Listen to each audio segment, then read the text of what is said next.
नमस्ते दोस्तों, आइए एक बहुत ही महत्वपूर्ण विषय पर चर्चा करते हैं। श, श और स के प्रयोग में अंतर। देखिए, ऊष्म व्यंजन इनको कहते हैं। पहले मैं आपको बहुत संक्षेप में बता दूं कि हिंदी वर्णमाला में व्यंजन की पहली 5 लाइन, जिनको क च ट त प वर्ग कहते हैं, ये स्पर्श व्यंजन है, क्योंकि मुख के अंदर इसे लेकर होंठ तक, गले से होंठ तक ये कहीं ना कहीं स्पर्श होता है, इसलिए उनको स्पर्श व्यंजन कहते हैं। ठीक है। उसके बाद य, र, ल, व, इन 4 का उच्चारण मुख के अंदर ही हो जाता है, इसलिए इनको अंतस्थ व्यंजन कहते हैं, क्योंकि मुख के अंदर ही इनका उच्चारण वायु के स्पर्श से स्थित होता है। इसके बाद जो 4 है, ये श, श, स और ह, इन 4 अक्षरों को ऊष्म व्यंजन कहते हैं, क्योंकि वायु के साथ जबान का जब स्पर्श होता है तो जबान का तालु, मूर्धा और दंत से घर्षण होकर के ऊष्मा बाहर निकलती है, इसलिए इनको ऊष्म व्यंजन कहते हैं। ठीक है। अब ये इनका उच्चारण स्थान अगर बहुत अच्छी तरह हमें समझ में आ जाए तो बहुत कुछ हमारी समस्या हल हो जाएगी। देखिए, चित्र बहुत अच्छा नहीं है, लेकिन एक मुख की आकृति बनाने की कोशिश की है कि ये हमारी जबान है, जबान के साथ ये हमारे यहाँ पर दांत है। ठीक है। ये दांत वाला हिस्सा है, यहां से जिसका उच्चारण होता है उसको हम दंत्य वर्ण कहते हैं। ठीक है। और बीच वाला जो हमारा ये जबान के ठीक बीच का जो ऊपर का हिस्सा है, इसको मूर्धा कहा जाता है। यहां से जिसका उच्चारण होगा उसे मूर्धन्य वर्ण कहते हैं। और गले के ठीक आगे का हिस्सा, मूर्धा बीच में रह जाती है, तो गले के बाद अगर वायु स्पर्श जहां करती है उच्चारण करने पर किसी वर्ण के, उस जगह को बोलते हैं तालु। उस तालु से जिस किसी वर्ण का उच्चारण होता है उसे तालव्य कहते हैं। देखिए, क च ट त प का उच्चारण तो क ख ग घ ङ का गले से हो जाता है। गले के बाद ठीक बाद वाला हिस्सा होता है तालु, जो ऊपर का हिस्सा होता है। उस तालु से किन किन वर्णों का उच्चारण होता है? च, छ, ज, झ का। च, छ, ज, झ का जब उससे उच्चारण होता है तो उसको बोलते हैं मूर्धन्य। श, शकर का जो है उसका उच्चारण भी वहीं से होता है, इसलिए इसको तालव्य श बोलते हैं। एक होता है मूर्धन्य श, षटकोण जो है ये मूर्धन्य है। इसका उच्चारण दांत और तालु के बीच के भाग से होता है, जिसे हम मूर्धा कहते हैं, तो इसको मूर्धन्य श कहते हैं। उसके बाद का जो हिस्सा है दांत है, जब वायु दांत को स्पर्श करती है, जबान दांत को स्पर्श करती है, तो उसको हम दंत्य वर्ण कहते हैं। तो ये 3 प्रकार के स होते हैं, एक है तालव्य, एक है मूर्धन्य और एक है दंत्य। देखिए, तीनों का उच्चारण हम करके देखते हैं। श, शकर का जो उच्चारण होता है वह तालु से होता है, गले के ठीक आगे के ऊपर वाले हिस्से से। देखिए, शीला, पहले अगर हम तीनों का उच्चारण करें, श, श, स, बिल्कुल सिस्टमेटिक है, वैज्ञानिक ढंग से देवनागरी लिपि के उच्चारण है हमारे इस वाक ध्वनि यंत्र में, तो आप देखेंगे कि पहला, सबसे पहला जो श होता है वो तालु होता है, तालव्य श। तो जबान का सबसे पीछे का हिस्सा, इस श शकर का उच्चारण करने में जबान का सबसे पीछे का हिस्सा टश होता है तालु से। श और बीच वाला हिस्सा जो है श, षटकोण से त का उच्चारण करने पे होता है श, तो बीच का हिस्सा है। और आगे का जबान का हिस्सा स में होता है, स में जो है इसका प्रयोग होता है। तो जबान के ठीक आगे का हिस्सा है वो स, सरोते वाला स है, और उसके बाद बीच वाला है, और श, षटकोण वाला है, और सबसे पीछे वाला है श, शकर वाला है। ऐसा हमको बचपन से सिखाया जाता है। अब आप देखिए, कुछ शब्दों को हम देखते हैं। ईश्वर, ईश्वर का उच्चारण हम करेंगे तो श, शकर वाला श उसमें आएगा, और वो सबसे लास्ट वाला जो जबान का पिछला हिस्सा है और उससे वायु स्पर्श करेगी और तालु को स्पर्श करेगी जबान, तो ईश्वर। दूसरा हो गया शीला, फिर है जितने भी नाम है ना, ये सारे जो है सारे के सारे जो नामों में सामान्यतः जो आखिरी वाला श आता है ज्यादातर वो तालव्य होता है। जैसे दिनेश, महेश, गणेश, सुरेश आदि जितने भी है ये सब नाम, शकर है, शंकर है, प्रकाश, विश्व, तलाश, शशांक, शतरंज, शीश, तो ये सारे जबान का पिछला हिस्सा जब तालू से टकराता है, जो गले के सबसे पास वाला हिस्सा है, उससे उच्चारण जिस वर्ण का, जिस श का होता है उसे हम तालव्य श कहते हैं। इसके बाद आइए मूर्धन्य। मूर्धन्य का बहुत ज्यादा प्रयोग नहीं होता है, लेकिन होता है, कई जगह होता है। सामान्यतः संस्कृत के शब्दों में, बहुत ज्यादा तत्सम शब्दों में मूर्धन्य श का प्रयोग होता है।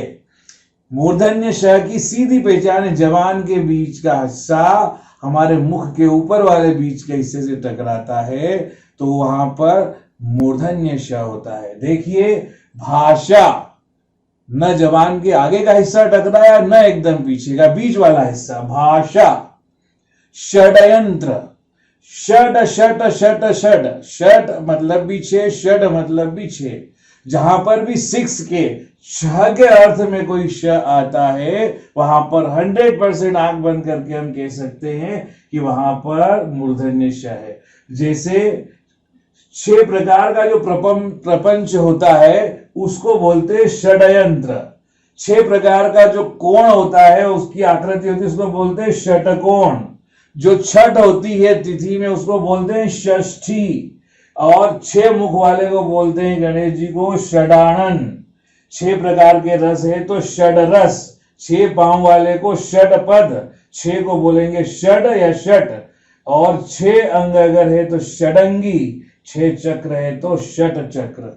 तो ये सारे तत्सम शब्द है इस प्रकार के प्रयोग वाले। तो जहां पर भी आंख बंद करके टिप्स है कि श का प्रयोग जब कहीं भी होता है श में, तो वो श षटकोण का होता है, मूर्धन्य होता है, और जबान के बीच वाला हिस्सा मूर्धा से टकराता है वायु के साथ। अब भाषा हो गया, अभिलाषा हो गया, विष और विष्णु। देखो विष से अगर आपने विश्वास बनाया तो गड़बड़ हो जाएगा, वो मैं आगे बता रहा हूं। विष और विष्णु और सहिष्णु, जो टॉलरेंस की बात चलती है ना, इन टॉलरेंस को असहिष्णु बोलते हैं और टॉलरेंस को बोलते हैं सहिष्णु। तो ये सहिष्णु में जो बीच वाला ण के पास वाला है ये श है, और ये वाला स जो है दंत्य स है।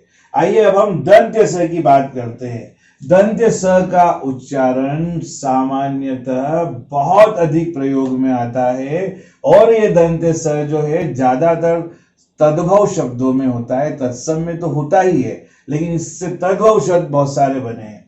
देखिए साजन, सजनी और सज्जन, इनमें स सरोता।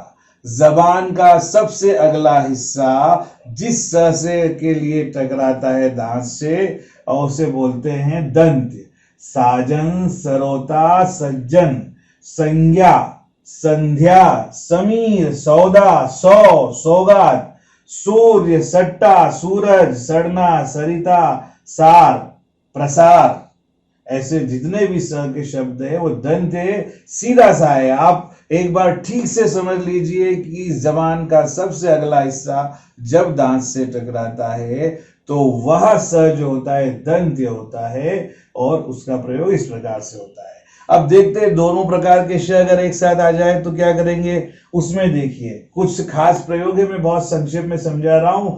शेष, हमेशा आप देख लीजिए जब भी 2 प्रकार के श कहीं आप पास में आ रहे हैं, एकदम पास में, तो पहला श कितना वैज्ञानिक जो है, हमारी जो देवनागरी लिपि का उच्चारण है, 2 श अगर एक साथ आ रहे हैं कहीं पर पे, तो जिसका उच्चारण पहले वाले अंग से होता है, कंठ से स्टार्ट करके, वो श पहले आता है, जिसका बाद में होता है वो बाद में आता है। कितनी बढ़िया बात है। शेष, सबसे पहले तालु आता है तो तालव्य श, उसके बाद दूसरा श है तो मूर्धा आता है तो मूर्धन्य श। तो शेष, विशेष, श्लेष, यहां भी देखिए, यहां पे भी ये श का उच्चारण, शरीर के जो अंग है हमारा वाक यंत्र जो है उसमें पहला उच्चारण स्थान श का है, उसके बाद उच्चारण स्थान षटकोण का आता है, और सबसे आखिरी में उच्चारण स्थान दांत के पास दंत का आता है। तो उच्चारण स्थान के हिसाब से भी क्रम है। ऐसा क्रमबद्धता अगर किसी दुनिया की लिपि में पाई जाती है तो हमारी देवनागरी लिपि में पाई जाती है। आशीष, देखिए कितना बढ़िया है। षड दर्शन, अब यहां पर शेषनाग, ये षड और दर्शन अलग अलग शब्द है, लेकिन जहां एक जगह आया वहां पर सामान्यता, ये कोई सिद्धांत नहीं है, मैं टिप्स बता रहा हूं आपको कि जितना हमने देखे हैं प्रयोग वहां ऐसा ही मिलता है। तो पहला श पहले उच्चारण वाला, फिर दूसरा, तो यहां भी कोई कंफ्यूजन हो जाए नहीं होना चाहिए। जो क्रम है वो क्रम कहीं भी टूटता नहीं है। और स्थान, अब देखिए, अब मजे की बात आप देखिए कि अगर स की जगह श हो जाए, श की जगह श हो जाए, तो उच्चारण स्थान में क्या होगा। देखिए ईश्वर, ईश्वर को आप, जो लोग बहुत सारे गलतियां करते क्या बोलते हैं, ईश्वर। शीला को क्या बोलते हैं, शीला। देश को क्या बोलते हैं, देश। कभी कभी कविताओं में, फिल्मों के गीतों में इस तरह का अंतर आ जाता है संगीत की वजह से। देखिए अब दिनेश, तो दिनेश बोलेंगे, शक्कर को कोई शक्कर बोलेगा या शंकर बोलेगा, तो उससे बोलने से ही पता लगेगा कि इसको भाषा का ज्ञान नहीं है या वर्णों का ज्ञान ठीक से नहीं है। शतरंज को शतरंज बोलेंगे तो कैसा लगेगा। अब देखो कि दूसरा इधर बदल के देख लो, स का आप श कर दो, साजन को शाजन बोलो, सरोता को शरोता बोलो, संज्ञा को संज्ञा, संध्या को संध्या, समीर को शमीर। तो अगर इस तरह से हम बोलने लगे तो उपहास के पात्र बन जाएंगे। आप ध्यान से देखिए, कुछ हमारे देश के क्षेत्र विशेष ऐसे हैं, कुछ प्रदेश ऐसे हैं, नाम लेना ठीक नहीं है, लेकिन कई प्रदेशों में श और स के उच्चारण में वहां की जलवायु का, वहां के क्षेत्र का प्रभाव पड़ता है, जिससे वो इस प्रकार का उच्चारण में भिन्नता आ जाती है। जब भी कहीं उच्चारण में भिन्नता आए और किसी प्रकार का कंफ्यूजन हो, तो भाषा विज्ञान की दृष्टि से,